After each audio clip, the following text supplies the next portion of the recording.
Why should a wine drinker care about Riesling? Why Riesling? Yeah, because it's one of the most versatile grape varieties, showing up with different styles and characters, and yeah, it's very fresh. Sometimes they say a little bit acidic, but I think it's just a question of aging and balancing, and it makes a lot of fun to experience the Riesling world. I agree. I'm Nick Vorpagel. I am an owner, meat guy, and wine guy at Lake Geneva Country Meats. And here with me today is Chris Cavalos from Schloss Vollrads, one of Germany's oldest wineries. We're going to talk about Riesling. What this video is going to do is we're going to tell you about the grape of Riesling, what to look for, some of those things that Chris touched on about how it's a versatile grape. You can have very dry wines, very sweet wines, young wines, old wines, even sparkling wines. So many great Rieslings in the world. We're going to talk about the Rheingau region where Schloss Vollrads come from, what makes that a unique region compared to other places you might see Riesling from in Germany, like the Moselle, where you might find in the rest of the world, like New York State or Australia. Then we're going to talk about the very cool history of Schloss Vollrads. And then we have 3 wines to try. Hear what I think about that. I know it's not super interesting to watch other people drink wine, but we're going to share a little bit about these wines. And then at the end, if you're watching this soon after release, we're going to have an opportunity for you to buy the wine to pick up at Lake Geneva Country Meats at some awesome prices, plus a couple extra wines. So stay tuned to the end to see that. But first of all, Chris, thanks for joining me. How are you doing? Yeah, great. I just arrived yesterday in the US. Honestly, it's been my first time in this country. Welcome. Yeah, Welcome. Yeah. As my name announced, I do have Italian roots, and so I know that Italy, of course, in the US is a huge topic as well. Yes, So yes. I found a lot of links between me and this country. So how did an Italian end up selling Riesling in Germany? Because I've talked to you a little bit already, and I know you're very excited about Riesling. And I would normally expect Italians to be more excited about Sangiovese or something like that. So why Riesling? Why Germany? Yeah, simply it's a question of buyout actually. So I was born in the region where the wine comes from. My father came up from Italy in the early 1970s, and I was born there, raised there, got my education. I ended up to study winemaking and wine growing in the nearby Research Institute, which is close to Schloss Vollrads, very famous and international knowledge. Yeah, and then I joined the Schloss Vollrads team a couple of years ago. And so actually I do have Italian roots and name, but my blood is much more Riesling than Much more Sangiovese. Riesling. So not the blood of Jupiter, the blood of, I don't know, Thor or something. There we go. Riesling is I grew up with Riesling, yeah. And I had a little bit of red wine in summer times when visiting my grandma in Puglia in the heel of Italy. But this was just for summertime, and at that time actually I didn't drink that much wine. It was too young. Well, let's jump into Riesling. Yeah. I think we're in Wisconsin, so a great place for you to come from Germany because we're very German. We love our Riesling. Mm-hmm. We love our Riesling. We love our brandy. We are a great place to be, with our German friends. In Wisconsin, we think of Riesling as sweet, blue bottle, plunk, oftentimes. Yeah. You have 3 bottles here that have this little fancy eagle on it that we'll get into a little bit later. Mm. They're in green glass, and they cost more than $7. Yeah. So this is an entirely different world of Riesling than what we often think about. And I'm excited to talk about this with people because I love Riesling too. So first of all, can you answer this question? Is all Riesling sweet? Definitely a very simple question. The answer is no. Well, let's start with the softball, right? Let's start with the easy ones. Then we can get it much harder. No, thank you. No, it's definitely it's not sweet. I think it's a little bit. It derives from the time when most of the German wines produced after Second World War, 60s, 1960s, 70s, used to be sweet, and when those wines arrived in the U.S. market and set up a certain image for Riesling, but in the meantime, a lot of things changed in Germany. Actually, many things started in our winery because our wine was founded actually by nobility, and this last family owner, the Count Matuszka Greifenthal, he was also president of the Vintner Association of our region. He introduced this bottle shape, this greenish bottle to our wines, not only to our wines from Schloss Vollrads, but all for the region as an option. So it's a regional protected bottle shape. That's crazy. Yeah, it means all the vintners of our region do have the option to use it, and no other wine growing region in the world is allowed to do it. So it's a sort of That's awesome. brand bottle. I didn't know that. Yeah, that's why I'm here. So yeah. Riesling can be a variety of styles, and it's grown all over the world. Germany, obviously best known for it. A lot of production in America, New York, Washington State, some in California. Australia is really well known. Austria, other places. Is Riesling a grape that's easy to grow in a lot of different climates, or is it something that really needs cool climate, and that's why it thrives in Germany? Yeah, I think the reason why it's so widely spread all the world is that those producers who plant it are lovers of Riesling. But honestly speaking, or frankly speaking, but it's known that too high temperatures in summer, drought in summer, and high temperatures during the ripening period, just 2-3 weeks before you start to harvest the grapes, will lead to a different style of region, which is actually not so typical for the grape variety. So I know examples of Riesling from South Italy, where my family comes from, and it has nothing in common with Riesling, which is typical for the northern side of the Alps. So in Europe, on the northern side of the Alps, you have the cool climate areas, and on the south side, it's more Mediterranean and more warm, and so maybe similar like California to Oregon. Yeah. So or Finger Lakes. Yep. Yeah. So I think the climate for the Finger Lakes, or like in the Rheingau or the Mosel, that might be very good for Riesling. If it's getting warmer, it's like a bit. I always make the comparison with apples. You won't find apples in northern Africa planted. So for a certain reason, because the style, the freshness, the acidity. You lose the acidity, which is a really important part of the Riesling, if you bring the grape variety to too warm climatical conditions, especially in the ripening period, as I mentioned. You keep mentioning freshness and acidity, and you're not mentioning sweetness at all. So is that a freshness and that acidity, in your mind, is that kind of the defining characteristic of the grape? Or is it a certain set of flavors or something like that? What do you think the really defining part of Riesling is? Yeah, I did mention the sweetness, because the sweetness level of each of the several Rieslings we do have in our portfolio, and also our colleagues around the world, it depends on the decision of the winemaker. So you can decide if the wine should be at the end sweet or dry or semi-dry. This is the third option. And it can also be noble sweet, will be very concentrated, very extreme, so more into the honey sweetness level. This depends actually on the prime material you get. So do you have healthy grapes, well ripened and balanced in ripeness, then you have the option to make a dry, a semi-dry, or a slightly off-dry. So, but this is the question of the winemaker, and it's not part of the character of the grape variety. But the Riesling has got the option to offer you all the three versions, because with this high acidity level, even the sweet wines don't appear too. They're not cloying. You get. You still have. I like to say it's fruit sweet, not sugar sweet. Yeah, it's a natural. Correct. Like if you have a good ripe strawberry, as opposed to like strawberry syrup. Yeah, that's actually the term what we use. We say for the sweet style of Riesling, like Cabernet and Spätlese, we say fruity sweet. I like it. Yeah. So we don't say actually. I got something technically correct. Fruity sweet, because it's a fruitiness. Because the sugar, which is actually fructose sugar. Yeah. So it's original sugar coming from the grapes, which was not fermented, and this is actually fructose sugar, which is very fruit driven in its sweetness. Yeah. And this is actually what we're looking for. It's always about balance. Balance is the main topic in wine in general, but especially in the different styles of Riesling, even in the dry Riesling, like this two here. We're looking for balance between acidity and fruit, and that the wine shouldn't be too harsh from the acidity level. Not too dry on your palate. So you said that's a winemaker decision of if it's dry, semi-dry, or sweeter.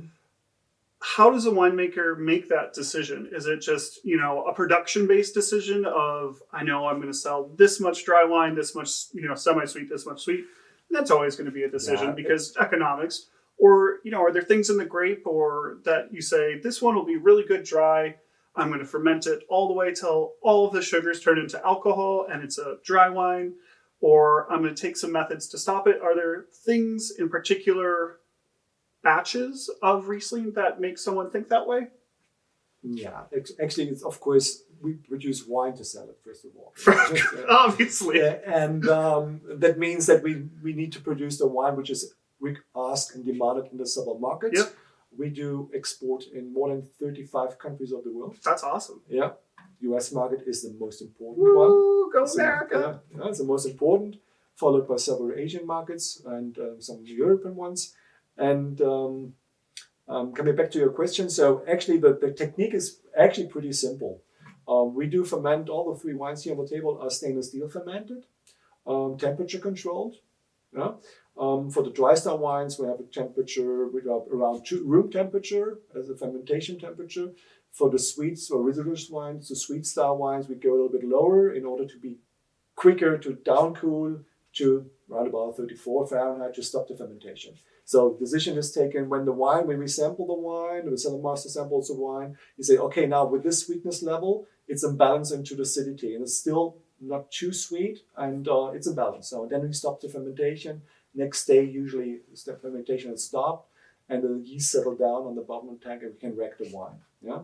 For the dry style wine, a bit different. The fermentation goes until close to the end and just a small amount, just a few grams, let's talk about 6-7 grams, are left in the wine to stop fermentation by temperature, and we keep the lees in contact with the wine for several weeks a month. You know? So we don't rack the wine so quickly. Gives a little richness. Genau, to give a little bit of soothe impact of because the yeast is very important to develop the taste of the wine on the following weeks and month in order to get a better mouthfeel, a softer mouthfeel. It's very important to balance the wine also from the acidic perception. That's a very interesting thing.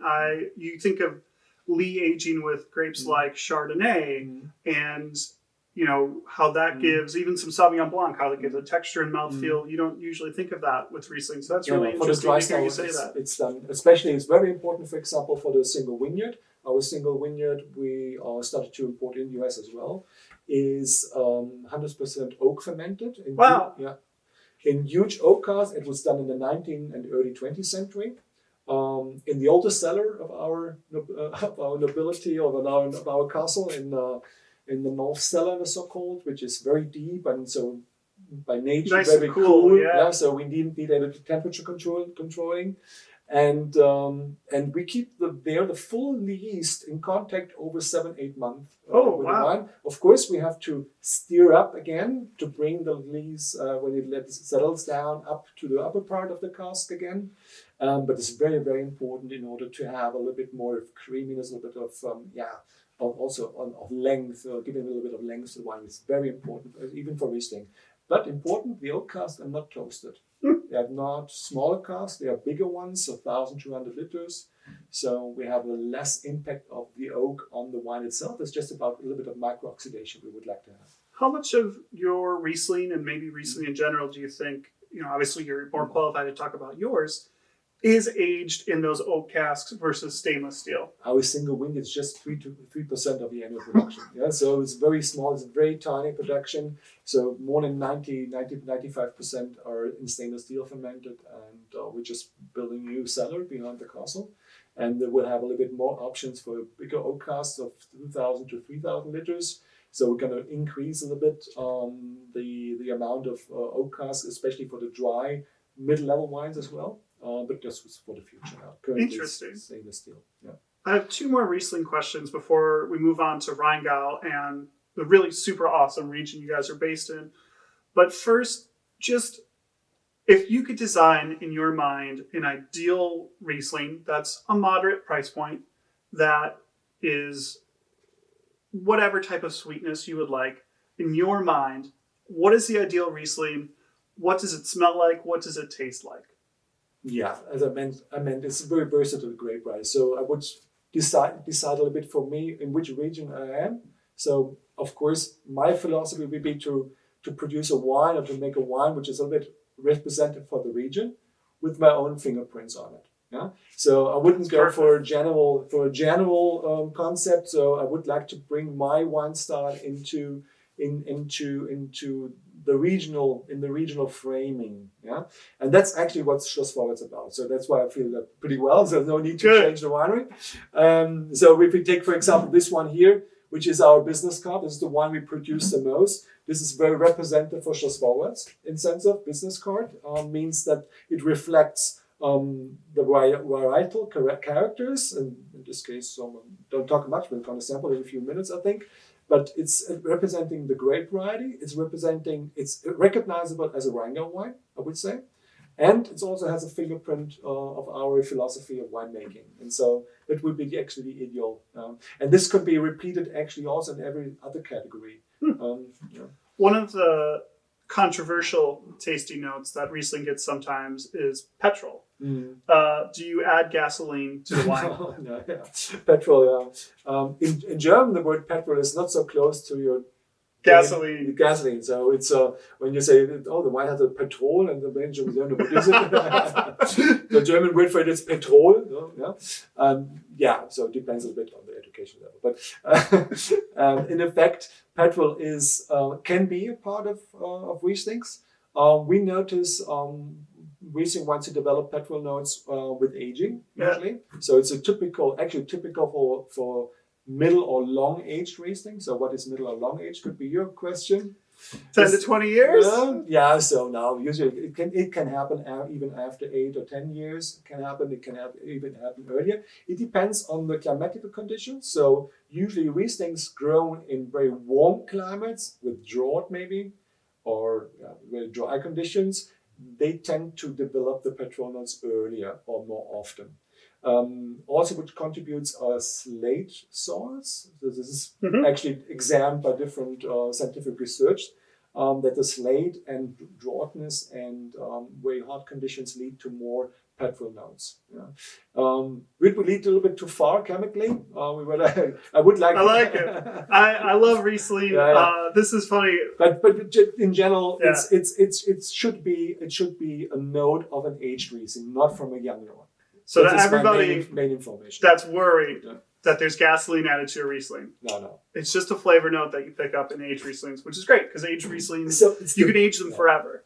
It's developed by aging. So there are different aroma compounds inside of the wine, in several wine, in every wine. And then by aging, these different compounds, they link together differently and form different new aromas, and one can prepare for it.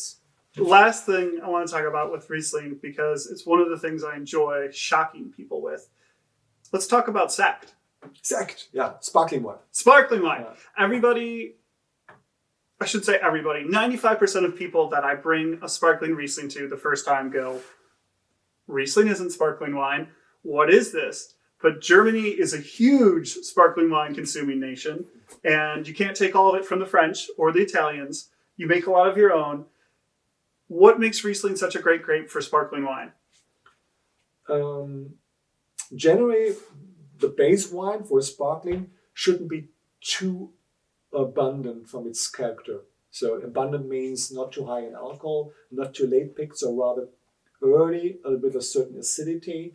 And so early picking maybe is for Riesling not that easy. So our sparkling grapes are harvested at the beginning of the harvesting season, but way later than the grapes for Champagne, for example. Yeah. The Champagne harvesting, which is on the latitude similar to ours, is just about 200, 300 kilometers more south. So the climate conditions are pretty the same.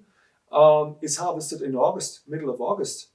We do harvest our sparkling grapes middle of September. That's very late for sparkling wine. 4 weeks later. It's very late. Yeah, and but we try to end up with an alcohol content of the sparkling wine not more than 12.5 as well.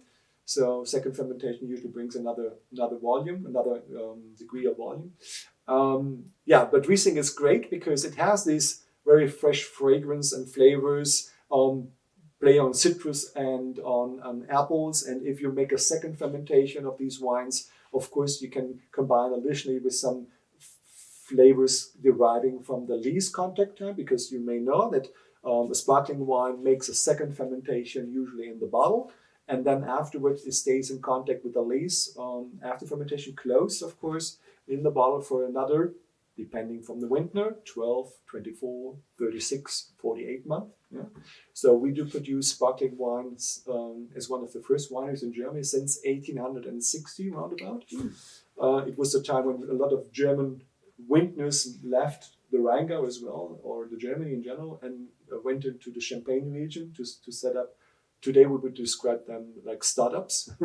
So they opened up new champagne houses, and that's why you can find very often German names on the champagne. That's fascinating. brands, yeah. I suppose So fleeing revolutionary ways to, And so, so Germany, as you'd mentioned, very long tradition in sparkling wine production. Schloss Vollrads, very long one in vintner sect, because we distinguish between the cellar sects from huge companies, and then we have the vintner sects from smaller producers like us. Yeah.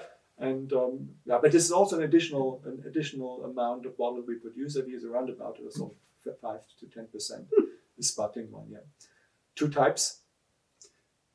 That is one German word, sect, S-E-K-T, that you might see on a Riesling label and wonder what it is. There are a lot of German words on Riesling labels. They are probably some of the most challenging wine labels for an American to read. I think for Europeans, maybe it's you're more used to that type of classification. But you see all sorts of German words on the label, and they all mean different things. And to understand what some mean if it's dry or sweet, some mean if it's sparkling like sect, some mean if it's from association of winemakers that get together to have certain quality guidelines, and some of it just means how much ripe sugar was in the grape when it was picked. So to talk about these, we have to talk about the Prädikats wine system and also the VDP wine system. And I've listened to that pronunciation on YouTube about 1,000 times today to make sure I didn't completely butcher it. And I'm just going to hand it over to you. Thank you. To talk a little bit about what the Prädikats wine system is, because it's totally different than how we think about wine in America. And then we can talk about the VDP, because you see this beautiful eagle on the label, and that's really important. So, no pressure. No pressure, yeah. What's the Prädikats wine system? The Prädikat is a German word for attribute. So it's an attribute given to the wines if, at that time, which was set up in the 1971, so more than 50 years ago, when a juice, so pressed grapes, the juice reached a certain sugar concentration, and there were different scales for these different sugar concentrations. On the base, we have the Qualitätswein, like here, shown on the label. Qualitätswein means quality wine. Actually, very simple to translate. Qualität is. Qualität is quality, and wine is wine. So Qualitätswein is quality wine. So it's the basic level of. It's actually not a predicat. It's a basic. Then, if the juice receives by longer hanging time or higher ripening or longer ripening time, a higher sugar content, we reached into this first level of predicat, which be the classical cabinet. You have this word in English as well, cabinet or cabinet, small room, small storage, small furniture. So it was actually originated in Schloss Vollrads, I mentioned. The word cabinet, but the fact to store the best wines in a separate cellar, in the so-called cabinet cellar, the reserve cellar, can be found up back to the year of 1716, proven by a document, an invoice of a brickmaster working in the cabinet cellar.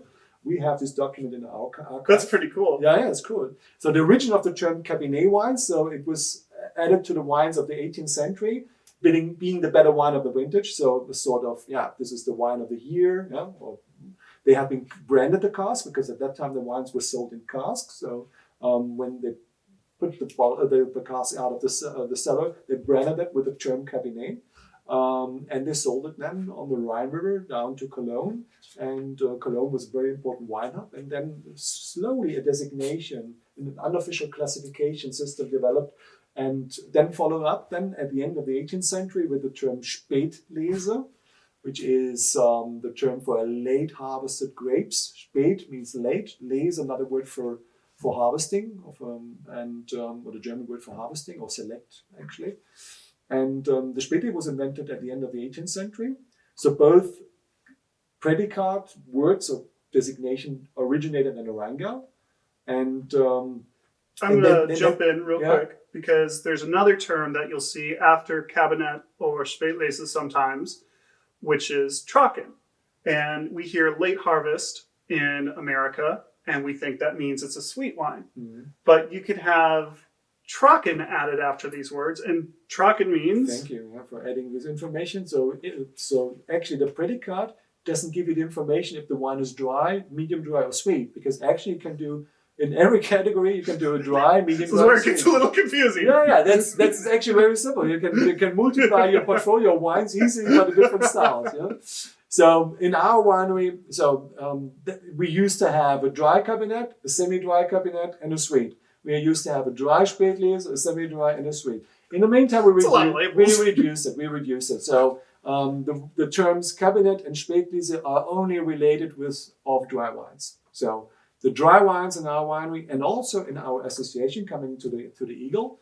The VDP is the association we have been the founding member. It's actually associating the 200 best producers of Germany. It was founded at the end of the 19th century. So the Eagle is not from 80, 90 years ago from the time. It's the Eagle from the 19th century. Yeah, very often misunderstood. Yeah? Important to say. Additional information. Yeah, and it was a time when Germany was ruled by an emperor, and the emperor, the Prussian. This is a Prussian Eagle actually. Yeah, it's a time for the Prussian dominion, and the VDP means Verband Deutscher Prädikatsweingüter. I'll give you a small translation. Association of predicate wineries. Yeah? So those wineries we were able to produce Cabernet and Spätlese wines in the 19th century. Yeah? The cool thing about VDP is, like you said, there's a variety of guidelines. I shouldn't say there's a variety. There's a wide range of wines you could make with production processes, yields, and styles within Cabernet, Spätlese, etc., Auslese as we keep going up. But the VDP is a voluntary association of quality-minded German wine producers that got together and said, we want to put something on our label and restrict ourselves to a stricter standard of guidelines about production practices, yields, things like that. And so when you buy Burgundy wine, for example, if you see Premier Cru, you know it's a certain level. Mm. And that didn't exist in German wine until the VDP came together and said, we have some of the world's most exceptional vineyard sites in Germany. We should be promoting these. We should be holding ourselves to high standards. Correct. And you voluntarily did this. As you said, Schloss Vollrads is a founding member. So that's a pretty good honor to be in that group. Yeah. And we do both. So we have still this predicate system for the sweet and off-dry wines. But for the dry style wines, we set up a 4-tier classification, which is based on the origin of the grapes. Yeah? The lowest level in brackets would be a regional wine. In our case, on the label shown by Rheingau. And on the bottleneck, you can find the German term Gutswein, which means estate wine. So doesn't mean good wine. Gutswein is good wine. Quality is fine. You're right. You can translate that exactly. Yeah. Quality wine. Yeah. Gutswein. No, it's not good wine. It's estate wine. Yeah. Estate. Gut. The German word for estate is gut. Yeah. Chris, let's now talk about Rheingau. Yeah. And maybe the best way to do that is pour me a little wine. And we can talk about this region, and because this label shows exactly what the region looks like. It's a special region. It has characteristics that are unique, makes the Riesling taste different than Riesling from elsewhere. So let's talk about Rheingau, and let's talk about this wine. Yeah, Rheingau, I think some details have already mentioned, I always say it's the leader among the small wine-growing areas of Germany because it's just representing 3% of the total viticulture surface. It's rather small, but with a long tradition since the times of Charlemagne, because Charlemagne set up the first wine growing and wine selling routes in our region. He passed by several times because on the opposite riverside to Schloss Vollrads, we can look at, he had a castle where he stayed with his entourage on his continuous, journeys through his reign. That's incredible. So we're talking about the time of 800 by the way, 1,200 years ago. Then and then the Cistercian monks came up from Burgundy, brought the knowledge of wine growing and winemaking, first with Burgundy grape varieties, and then after the High Middle Ages got a little bit cooler. And so the Riesling came up as a natural mutation of a natural grape variety along the Rhine River. It was selected and reproduced and replanted more and more. And the Riesling got dominating then in the 18th and 19th century. And Rheingau was the first area to do single varietal Riesling, correct? Because a lot of times with the cool climate, the unpredictable climate, the not great modern scientific wine production techniques we have now, a lot of grapes got blended together and planted together in the hopes that if you throw it all together, something's going to turn into alcohol. So, like you're buying different stocks from different companies. Yes, exactly. So in fact, there were different grape varieties planted because in some years the diseases went more into one grape variety, another year to the other. So by doing this mix of different grape varieties, you could actually reduce a bit the risk of diseases, and loss of crop. So Rheingau is on the Rhine River. Yeah. And it is a region, is it exclusively on the north bank of the Rhine, or is there some on the south bank as well? No, it's exclusively on the north bank, on the right river side. We're round about just 45 minutes west from Frankfurt. Most of you, maybe Frankfurt, Wiesbaden. I've been there. International airport, financial city. And as Frankfurt is on the Main River, and the Main River makes confluence to the Rhine River, close by to Schloss Vollrads, and we're on the right river side. The very special thing of the Rhine River at that point is that usually the Rhine flows from south to north, coming from Switzerland, finding its way along Germany towards the Northern Sea, then into the Netherlands. But on the altitude of Wiesbaden, Frankfurt, of the Rheingau, it doesn't find a way over the mountains we have on the back. So it had to find a different way, and so it turned around to the west, to the left side, looking at the map, towards west, and found a new way then a few kilometers, miles later, to the north again, into the Middle Rhine Valley. Most of the people may know the very narrow, a lot of castles. So we're just at the gate to the Middle Rhine Valley, on the right river side, and that means that all of the slopes of the Rheingau, they are facing south. And which is very important. Yeah, that's it, because 50 degrees of latitude, which runs through our vineyards, was for a long time said to be the northern outpost for viable viticulture. It means every single degree of inclination or orientation towards south led to a better ripening of the grapes, especially for Riesling, which is a latest ripening grape variety we have in Germany. So it's long hanging time, good exposure. It's not so easy to cultivate in the sense of that was asking for a good soil composition, not too heavy. So too heavy soils are not so appropriate for Riesling. So it can be a medium heavy soil. So we can have loam, we can have loess, we can have clay. But the more minerals we have, so it can be quartzite, like in our case, it can be slate, it can be chalk, so limestone. That adds a different character to Riesling. That makes the versatility I mentioned at the beginning of our interview.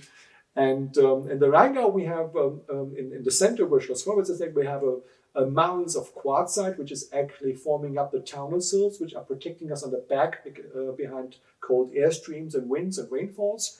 And which is very important for the Rheingau is that we have a difference in the character of the wines, depending if the plots or the wines are cultivated on the riverbanks, on the mid-level, or on the highest plots. So the riverbanks, because it's a big slope down from or up from the river. There is a big slope. Yeah, the tunnel sills behind us, just to give you numbers, range up to 700 meters. That's pretty tall. Yeah. So, but the wine growing is just possible up to 300. So the riverbanks is a 90 or let's say 100 meters over sea level, and up to 300. So we have this range of 100 to 200 where the vines are located, and beyond that is just forest. Interesting. Yeah, very nice because gives us this protection from behind by the tunnel sills. I repeat, and in front we have the Rhine River, which has the greatest width at our point, which is 1 mile. Small like a lake than a it's a small river. Yeah, it has a little bit of lake character. which is balancing the temperatures both in winter as in summer times. And most of the time there's the mention that there is reflection of sunbeams, but this doesn't work because you need very steep vineyards like in the Mosel, then it works with the sunbeam.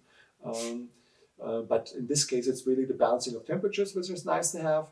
And then the soil composition, as I mentioned, down to the riverbanks, more loamy, more loess, more sandy by the riverbanks, of course. And then going up, it's more mineral driven, so more quartzite, more stones, more rocks, giving up a little bit more racy wines on the lower levels, a little bit more richer grapes. And what we have in glass here is one of our second labels. It's called Vollrads. I pronounce it a little bit harder because it was the way how the wine was pronounced at that time. And the label is a nice story behind. In the state archive of our region, which is in Wiesbaden, just 15 miles afar, we get the information that it was an old map, an old printing, actually a map of the region from the year of 1573. And it's showing up the most important, most prominent buildings of that time. And in the middle of the printing, we found the tower of Schloss Vollrads. That's incredible. Yeah. And it was a time when just the tower was standing, surrounded by different farm buildings, because actually Schloss Vollrads was a castle, but it's always a farm mixing up agriculture, viticulture, and forestry. Of course, the wine growing was the most profitable part. As I mentioned, as the wines have been sold down to Cologne then. And this wine, I find as Schloss Vollrads is selling wine for more than 800 years now. So proven by an invoice, still exists in another archive. We found that an historical label for our wines would be nice to show a little bit the origins of the wine growing in the newer times of the 16th century. This is a really lovely Riesling for everyday drinking. Yeah, I feel like that's the concept of this wine. Actually, not looking too much for for a special occasion. Mm-hmm. It can be a food pair as well in the meantime because it's nice developed on the bottle. But of course, usually we say in Germany we don't have the culture to have to look at the food pairing. It can be an option to make a food pairing, but people in Germany, they are looking also for a leisure moment time. So as a sundowner in summer times, maybe to have a glass of wine, not too powerful by alcohol. That is the strength of Riesling I didn't mention yet. Yeah. So dry style in this case, 12% alcohol by volume. And to indicate the dryness level, we're using the scale on the back side of the label. The Riesling scale, I think it's very helpful. Yeah. If you forget what dry means, you can look at the back of the label. Look at the back of the label. Yeah. And this is sourced from the riverbanks, so a little bit more far, because our property of vineyards surrounds directly around the palace complex. So it's a sort like in Bordeaux, where the vineyards belong to a chateau. The German word for chateau is Schloss. Schloss. Yeah. So we're a palace winery, and the vineyards surrounding the palace belong to us. But we also own on the riverbanks, which is about 1 mile far, roundabout. And we start with the harvester, and these are the grapes which contribute to this wine. It's really fruity without being fruity in a bad sense. You get, I think, like some peach and nectarine, some like nice ripe red apple notes. The acidity is there. You talk about food pairing not being as big of a thing in Germany, and I think that's we're a butcher shop. We make lots of sausages, and we just got done with Oktoberfest, which is our celebration of Oktoberfest, and we do lots of other German recipes in addition to eat brats.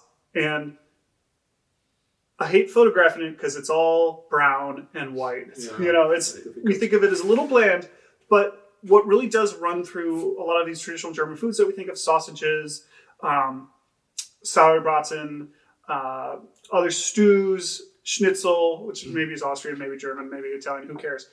There's lots of fat in these dishes, and so the acidity in this is the perfect complement.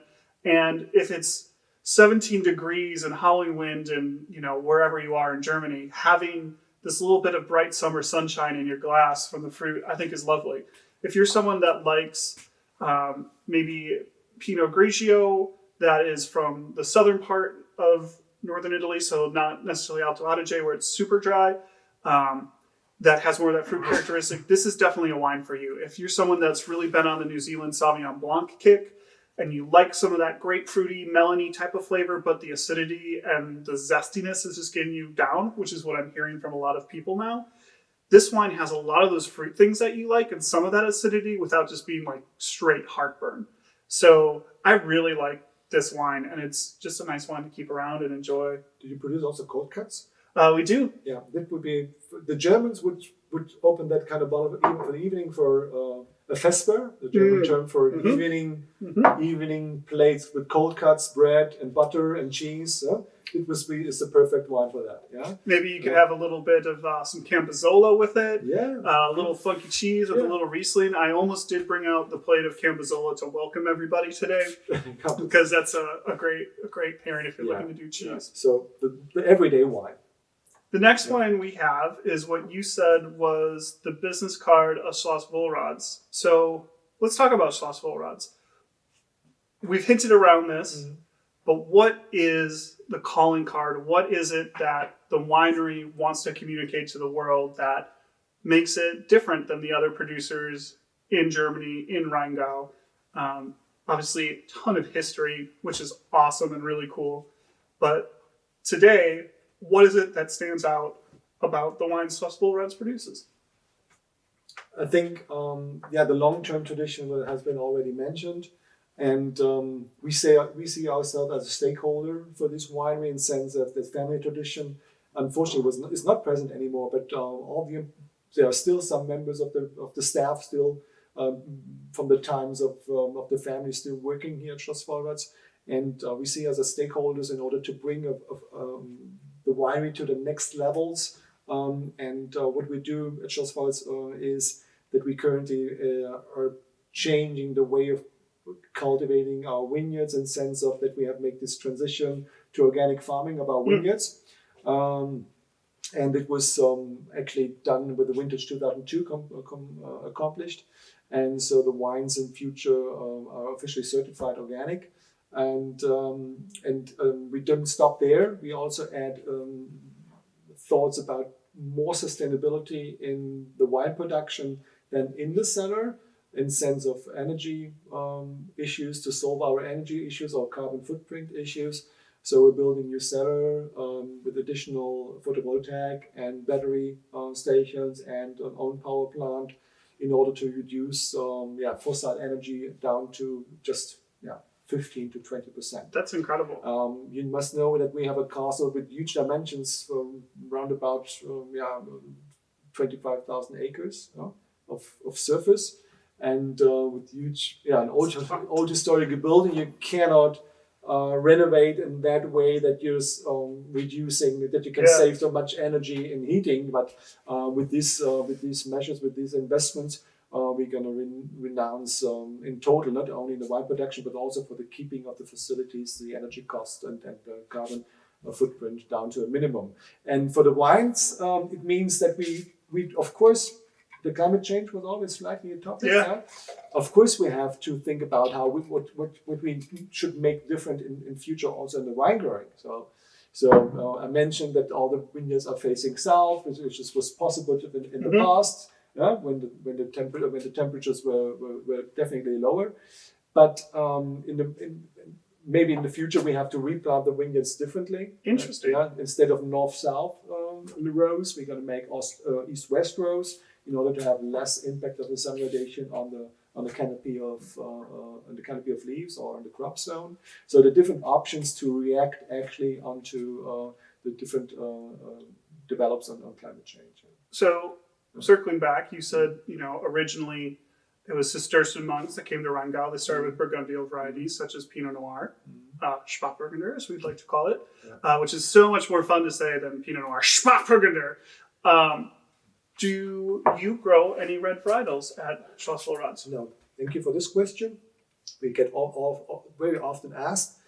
The Rheingau is dominated by Riesling. The second important grape variety is Spätburgunder, which is representing around about 12% of the viticulture surface. So both together are more than 90%, and all the other most French grape varieties like Pinot Grigio, Chardonnay, and Sauvignon Blanc definitely don't play any role. The reason why Schloss Vollrads is not pointing on Pinot Noir yet currently is the fact that our soils have a very good water capacity. So this is great for Riesling because it's white wine, and white wine doesn't have too much dry feeds. It needs always continuously a little bit of water capacity in the soil, and this is so drought years like 18, like 19, 20, 22 are very good years of vintages for Schloss Vollrads because we are able to keep the nutrition of the vineyards on a continuous level and a good level. For the Pinot or the Spätburgunder likes to have a little bit drier, I'd say drier feeds in sense of It's hard grape to grow. yeah, a little bit more stony or warmer soils. Warmer soils means also that we have less water capacity, that we have less water in a certain volume of soil, which needs less energy to be heated up again after cool periods in summer.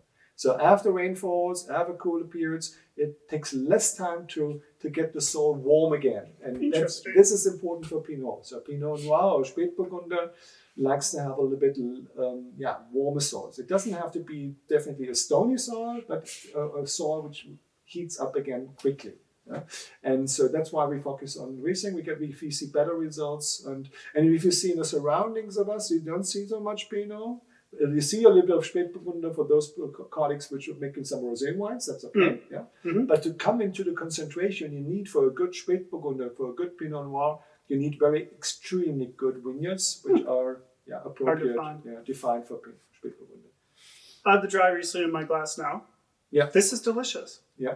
I would call this more of a wine for food. Mm-hmm. I think, to me, the defining characteristic of this is the acidity at the end. It just lingers very nicely kind of in the back part of your mouth where you get more of apple pear type of fruit flavors to me, where the first one you had some melon in there as well.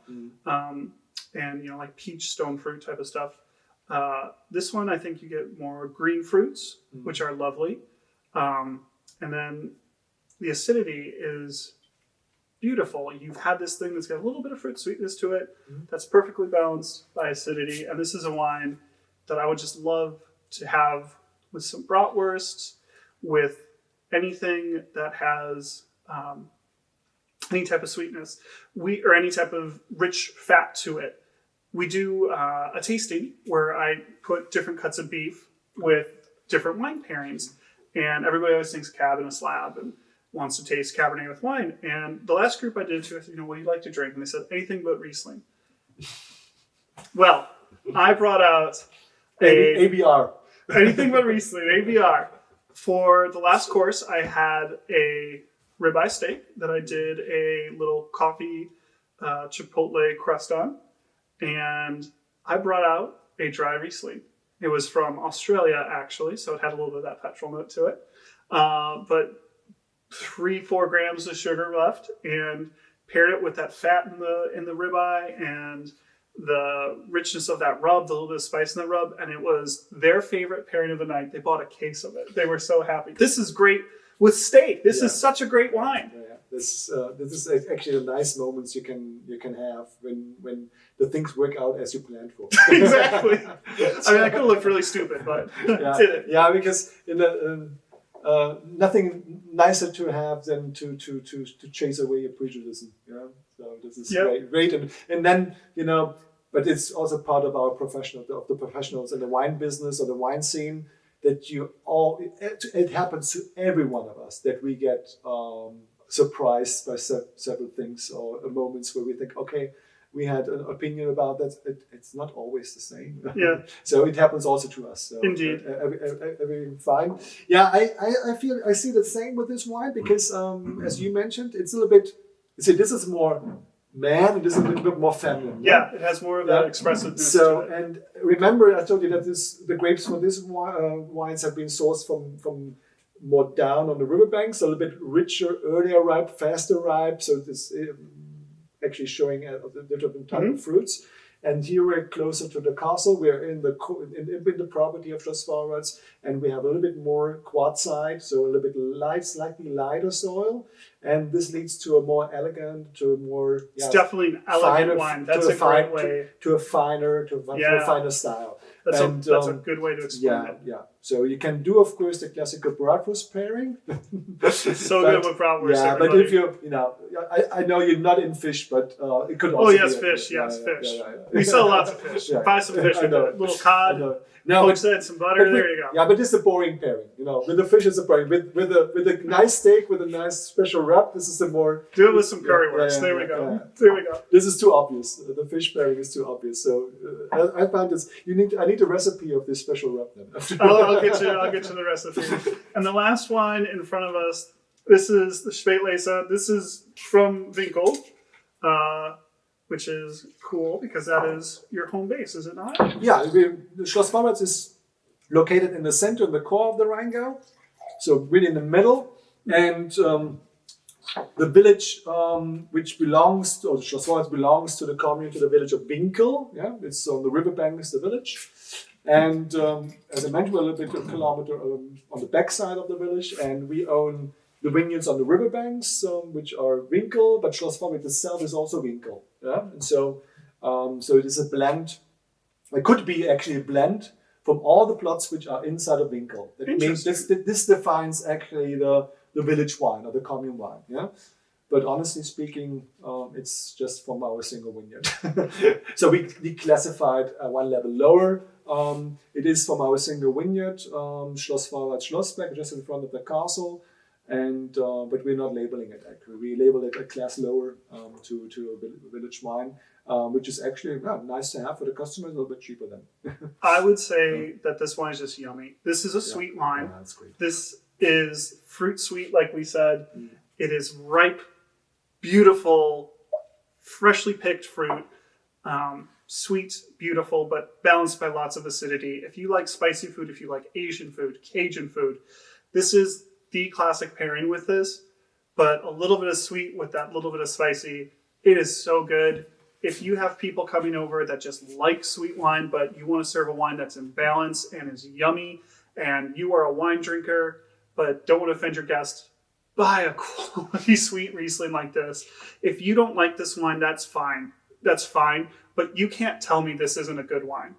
If you try this and you want to spit it out because it's too sweet, you need to check your perceptions. I think you can say that this is yummy, this has flavors people's like.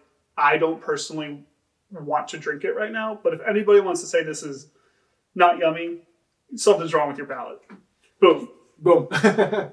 Yeah, of course, wine is always a question of personal preferences, generally speaking. But you're right, this wine is a bit also separating the opinions sometimes. Yeah. So for the ones that kind of be sweet enough, for the ones that's way too sweet. Yep. I think there's a need of certain drinking technique for this wine. The longer you keep a sip on your palate, the less sweet it will appear. Yep. Very often disregarded.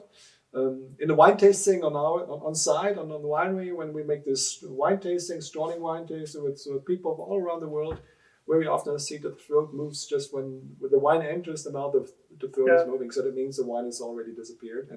But especially on the sweet wines, the longer you keep them on the palate, the more That's a great tip. Yeah, you move it from the left to the right, from front to the back. No need to make any noise with it. Works out without. But the longer you keep it, the more balance, more time the acidity has to balance the sweetness.